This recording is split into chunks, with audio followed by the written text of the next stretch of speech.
right? Yeah. And that's also why you make fireworks. So it's kind of cool. All right, thank y'all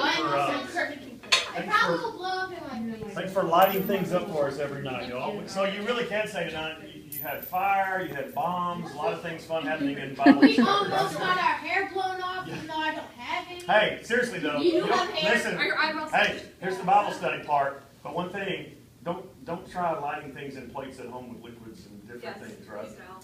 You could actually blow up, so be careful.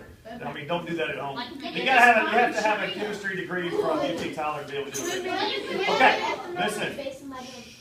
listen. So tonight, I want us to think about this Bible story about Gideon for just a minute, right? I love studying the Old Testament. I love studying the Bible. Okay, I love it because the Bible is very consistent. It's very the God that it describes is consistent throughout. The whole story of the Old Testament is about God bringing judgment on sin, but always trying to bring Jesus onto the scene. The whole story of the Old Testament is about people that were part of the lineage of what God had promised when sin entered the picture in the garden. He said, through your descendant, I'm going to crush Satan on the head. And the whole story of the Old Testament is about him bringing that to pass when Jesus then is born several thousand years later. In the meantime, he kept showing people, here's the challenge of being holy and righteous. And he wanted to use the nation of Israel to bring Jesus onto the scene. So they had this special relationship with God.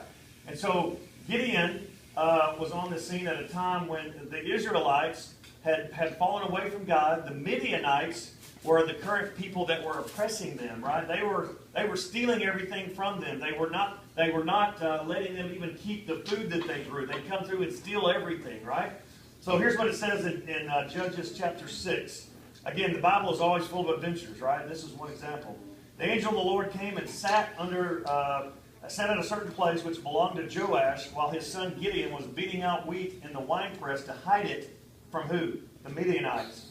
And the angel of the Lord appeared to him and said, "The Lord is with you, O mighty man of valor." Gideon looked at him and said, "Please, sir, if the Lord is with us, then why has all this happened to us? And where are all his wonderful deeds that our fathers recounted to us, saying, did not the Lord bring us up out of Egypt? And now the Lord has forsaken us and given us into the hand of the Midianites." And the Lord turned to him and said, "Go in this might of yours and save Israel from the hand of Midian. Do I not send you?" And he said to him, "Please, Lord, how can I save Israel? Behold, my clan is the weakest in Manasseh, and I am the least in my father's house." The Lord said to him, "I'll be with you, and you shall strike the Midianites as one man." So here's the deal. Gideon is sitting there. You know why he's in a wine press threshing out wheat? To hide it. Exactly. So the wine press is not normally where you thresh wheat. You get out in the open area where there's wind and it separates the wheat from the chaff.